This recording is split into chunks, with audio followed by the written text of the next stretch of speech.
This is the fourth question in our PPT. So it is about a sand deposit which is having two layers. The top layer is 2.5 meter thick, its density is given, and the bottom layer is 3.5 meter thick, the density rho saturated value is given, and the water table is at 3.5 meters from the top surface, and there is a zone of capillary rise which is 1 meter, which is extending up to 1 meter above the water table.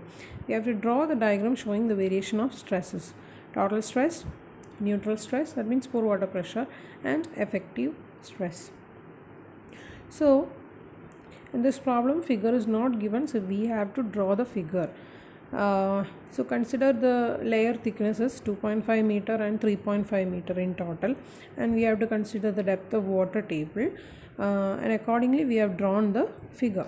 So you can see, you can verify whether water table is at a depth of 3.5 meter from the top. It is the level CC water table.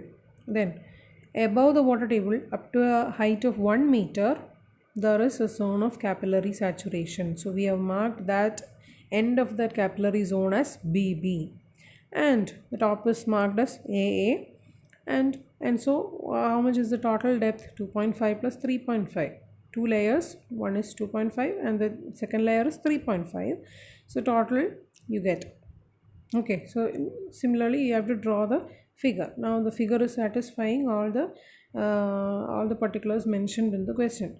So now we have to see there are 4 different layers, A, B, C and D. So all these 4 layers are maybe having some variation with the stresses. So we are considering all these 4 layers. In some questions they will be mentioning we have to find out the effective stress at a depth of 5 meter from the top, 5 to 5, like 10 meter from the top. So in this question they haven't mentioned it, so we have to identify the different levels and then draw the variation. So in order to find the effective stress or the total stress, what are the details that we need? First one is the gamma value of different layers, and then the height of different layers, height of each layer.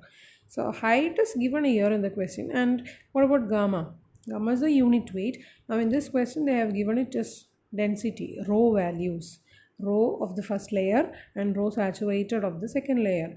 So we can either go with the rho values, we can use equations in terms of rho and get the answer in similar units, but we can also, or else we can convert this rho value into gamma and then proceed with gamma.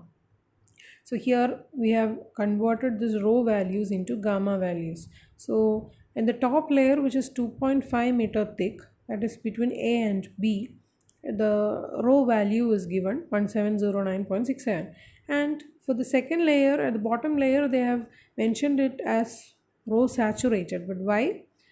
You can see the bottom layer means 2.5 plus 1 indeed, isn't it? So it is including the capillary zone, capillary saturation zone, and the bottom layer which is saturated under water table. So both these, that means between the region between the layer between B and D is fully saturated. So that is why they have given gamma the rho saturated value, So we can find out gamma saturated value. So how they have converted? Gamma is equal to, so you know that 1709.67, that value is in kilogram per meter cube. So 1 kilogram is equal to 9.81 Newton. So if you multiply it with 9.81, you will get the answer in Newton per meter cube. Now if you need to convert it into kilonewton, you have to divide it by 10 raised to 3, divided by 1000. So dividing means multiplying with the 10 raised to minus 3 power. So you will get gamma in the unit of kilonewton per meter cube. 1709.67 into 9.81 into 10 raised to minus 3, which is equal to 16.77 kilonewton per meter cube. Now gamma saturated also we have found in the similar manner, and the value is 20.25 kilonewton per meter cube. Now we got the gamma values, we know all the depth of each layer, now we can find the stresses. So what are the stresses at the level AA? It is the top layer. What is the total stress? Nothing is above AA and there is no water above AA. So the total stress is equal to 0 and pore water pressure is equal to 0 and hence the effective stress is also 0. Now coming to the layer BB. Now this layer BB is the end of capillary zone. Which is the capillary zone here? BC. That means a 1 meter depth above the water table. A 1 meter height of soil above the water table is experiencing capillary rise. So the level or layer BC is the capillary saturation zone and level BB is the end of the capillary zone. So at the end of the capillary zone, that level will be experiencing the pressure due to capillary rise of water. So at that level we have to consider the capillary rise or the capillary water pressure. So now if you consider the level BB, just think of a layer immediately above the level BB. It will not be experiencing any pore water, capillary water pressure. And what about a layer immediately below the level BB? So you have to consider two different layers because at the level of BB there is some change is going to happen very abruptly. So we have to consider a level immediately above BB and immediately below BB. Okay, so in the previous problem we have discussed a previous problem of regarding the same capillary rise. But in that case we were asked to find out the effective stress at a bottommost layer. So in this problem the similar point is here, it is the level DD. So if you are considering the stress at DD, at the level DD, this type of effect will not be occurring. So here we are finding the stresses at the level BB. So we have to consider a layer immediately above and immediately below the level BB because BB is the end of the capillary zone. So consider a level immediately above the BB layer. So that is level BB top layer. Sigma value is equal to, what is the total stress at the level BB? What is the weight of the soil retained above the level BB? So height is 2.5 meter, 2.5 into gamma of that layer, that is 16.77, which is equal to 41.93 kilonewton per meter square. And what is the pore water pressure at the level BB? Is there any water above BB? No. So the pore water pressure you can take it as 0. So we are talking about a layer immediately above the level BB. So we are not considering the capillary rise, capillary pressure. Now what is the total stress? Effective stress? It is total stress minus pore water pressure. That is same as 41.93. Now going to a layer which is immediately below the level BB. So that layer will be experiencing the capillary pressure, pressure due to capillary rise. So level BB bottom layer, like that we have named it. So what is the total stress? Total stress is the weight of the portion retained above, that is again AB. Weight of the portion AB, that is 2.5 meter height. So 2.5 into 16.77, which is equal to 41.93. Now what, coming to pore water pressure. So pore water pressure here, level BB immediately, layer BB immediately below the level BB. Okay, that is what we are considering. So that layer is experiencing a capillary pressure. So it is above the water table. So you have to consider, you have to take that pressure and put it as pore water pressure by giving a negative sign. You have to consider it as negative minus, how much is the depth? 1 meter is the capillary zone. 1 into 9.81 gamma water. Okay, so that is the capillary pressure, or a height of 1 meter there is capillary pressure because Water table is at a level CC, and from the water table water is rising up due to capillary rise, and it is exerting a pressure at the level BB. It is extending up to only BB. So there will be pore water pressure, and that is negative. So minus 1 into 9.81, that is minus 9.81. Then what is the effective stress? It is total stress minus pore water pressure. So 41.93 minus of 9.81. So in effect it is getting added up. The value is 51.74 kilonewton per meter square. So this is the case for a layer immediately below that level BB. So where there is capillary pressure exerted. Clear. So that is done with so it is done with level BB. Now moving on to the level CC. So what is the level CC? It is the water table level. So what is the total stress above that weight of that weight of whatever it is retaining above that layer? So it is 2.5 meter is having a soil of unit weight of 16.77, and 1 meter, that is BC portion, 1 meter is having unit weight saturated unit weight of the second layer, isn't it? That is 20.25. So what is the total stress at the level CC?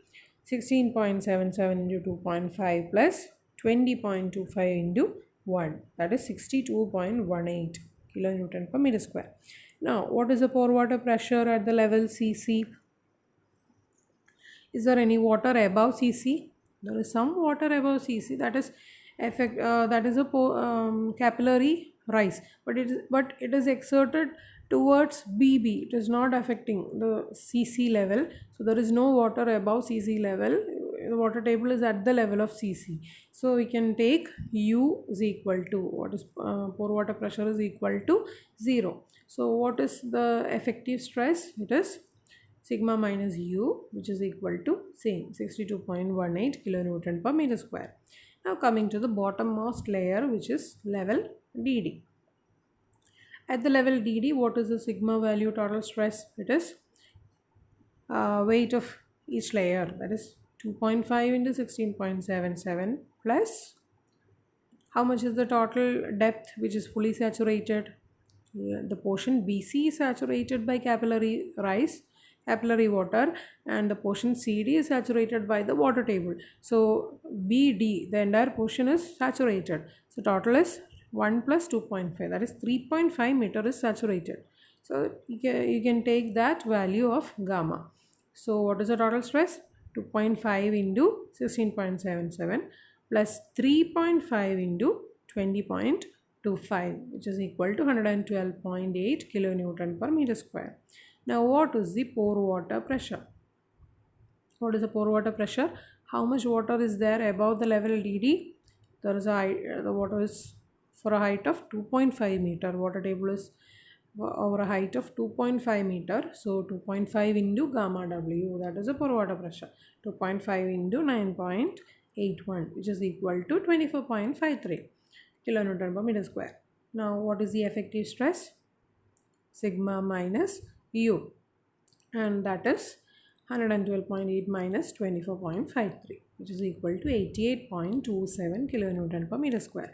Now we have found all the stresses at the various levels considered. We have to represent it in the form of a stress diagram. So that is also shown here in this figure.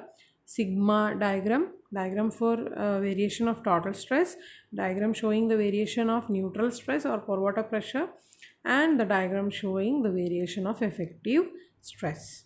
So you can see at the level AA, what is the if you observe the sigma diagram, that is the total stress diagram, at the level AA, what is the value? 0. So it's a triangle shown. Sigma value at the top is 0, and at the level BB, what is the sigma value? It is 41.93. Whether it is the top layer or bottom layer, the value is 41.93. So that is the second line in the triangle showing sigma diagram. Then what is the sigma value at the level CC? It is 62.18, and at the level DD it is 112.8. that is marked in the figure. Sigma is equal to 112.8 kilonewton per meter square. Now, what is the pore water pressure? So pore water pressure at the level AA, there is nothing. So it starts at the level BB. So you can give the value as minus 9.81. It starts there. Then it is varying. And at the level CC, the pore water pressure is 0. Then at the level DD, there is positive pore water pressure, that is 24.53. So you have to show that 9.81, you have to show it towards the left of the vertical line, and 24.53 you have to show it towards the right of the vertical line.